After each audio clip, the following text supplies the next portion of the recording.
We're talking biscuits and gravy for a great cause. The Gravy Cup is back, bringing top chefs together to whip up their very best version of the Southern classics, all to benefit the Boys and Girls Haven. One of those chefs, Chef Brandy, is here with a delicious preview of what is on the menu. Great to have you back with this.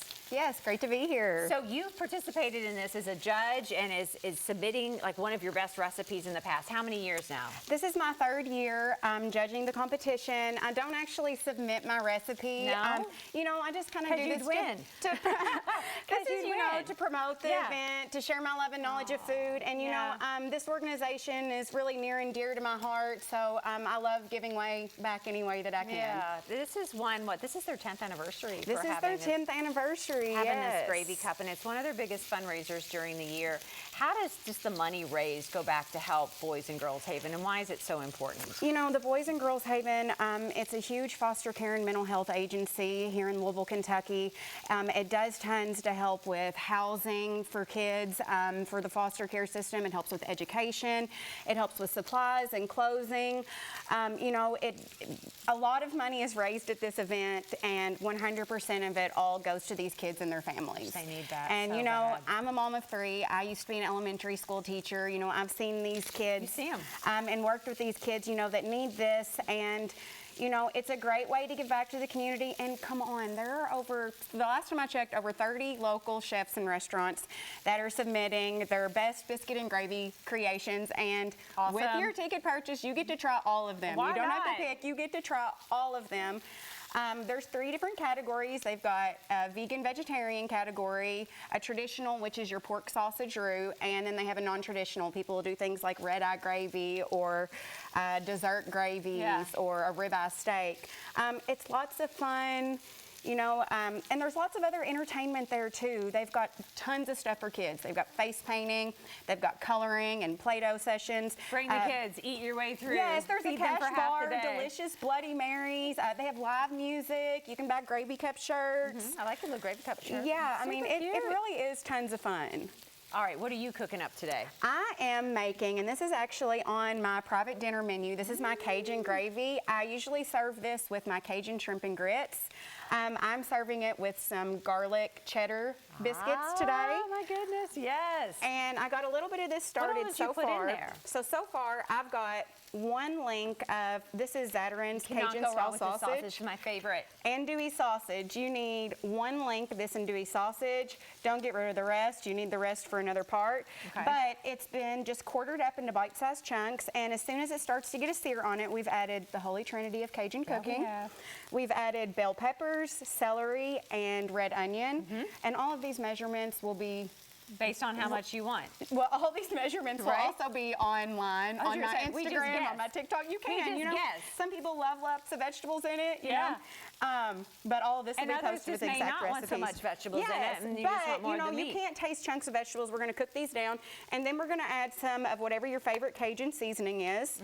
I'm adding half a tablespoon of Ragin' Cajun. It has tons of flavor. You do want to watch the salt on your seasonings. You don't want to add any extra salt until the end when you taste it, because the andouille sausage has salt in it. It does. Most Cajun blends have salt in it.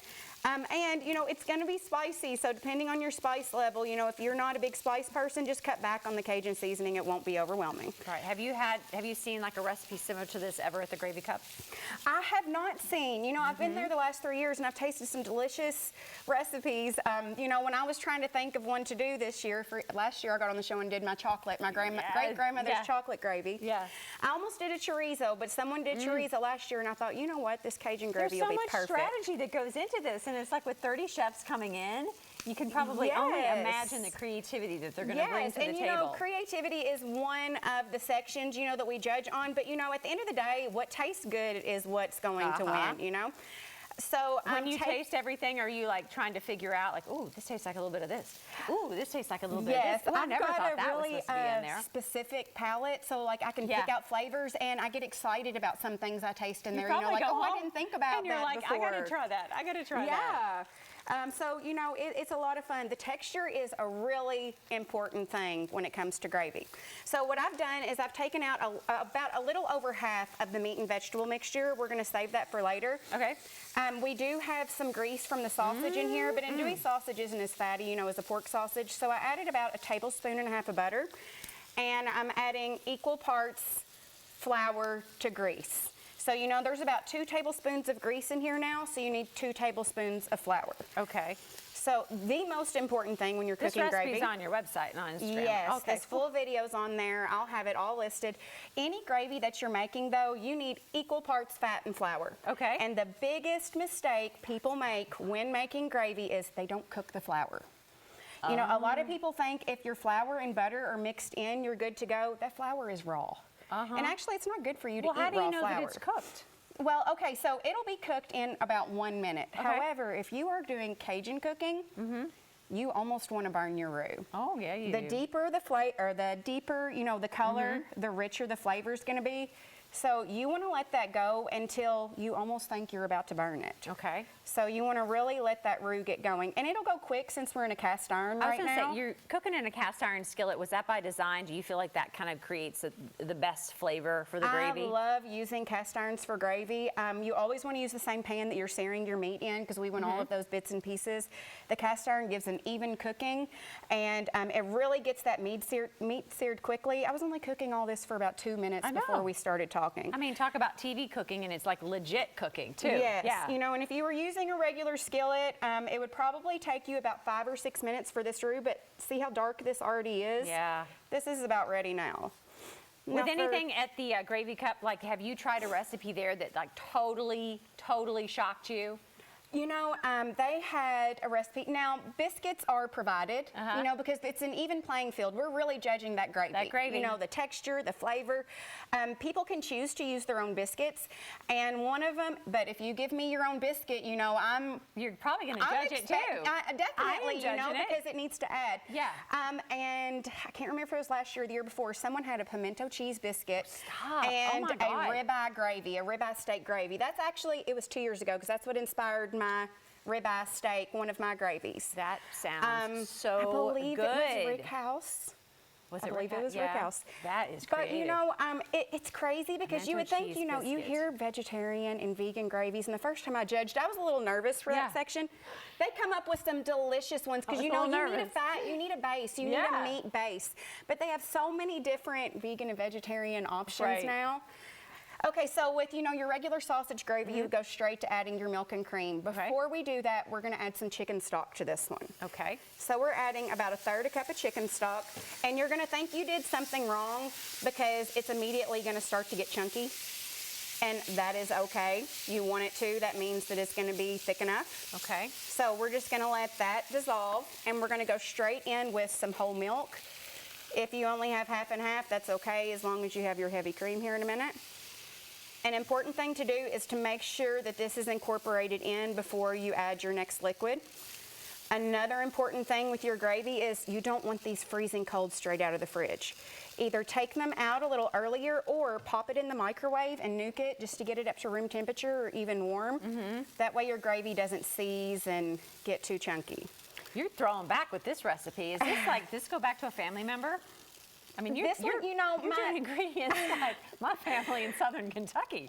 I mean, heavy cream's really important. Heavy cream, you don't just want to use milk. This is what is going to make your gravy rich and creamy. This is not somewhere where you're trying to skimp on calories. You know, this is not a New Year's resolution meal. This is to indulge. It's decadent. You know, biscuits and gravy is Kentucky decadent. Favorite. Yes, it's a tradition. And for me, you know, it is a nighttime meal. Yeah. Really? Yes, yes. You know, it's so heavy. It is a nighttime meal for me.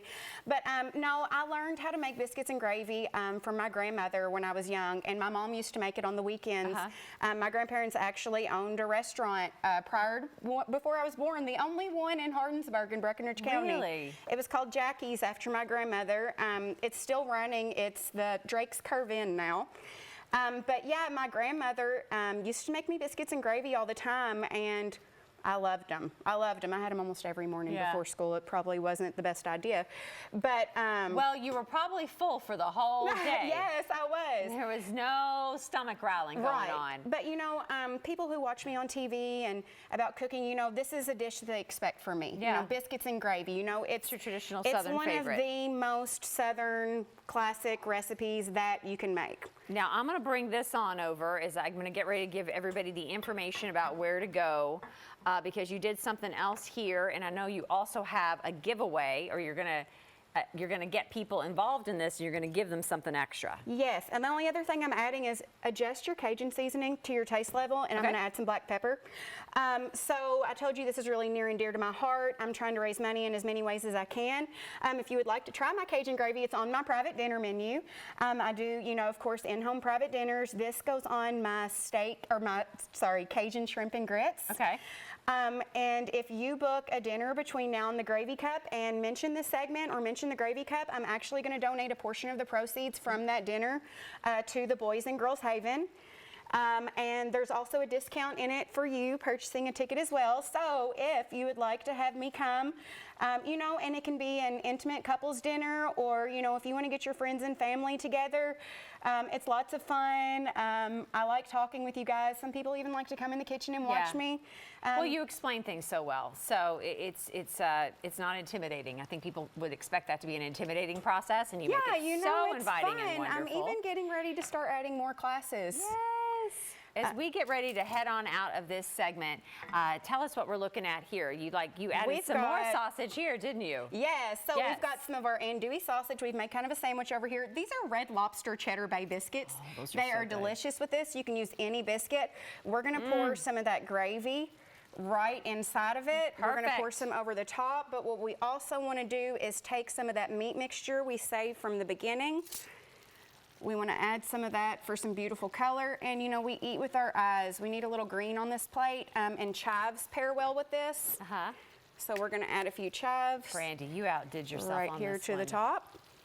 And you know, if you book a dinner and you would like this as your appetizer or main course instead, we can do this, you know, definitely as well. do that. For more information about the Gravy Cup benefiting Boys and Girls Haven, including event details, ticket purchases, please visit gravycup.com. And of course, you can go to my Linktree as well. Go to Linktree and check out everything that Brandy has to offer. If you want to do that private in-house dinner, mention the Gravy Cup, and a portion of that proceeds, Brandy herself is going to give back to the Boys and Girls Haven. For more information, just go to boysandgirlshaven.org.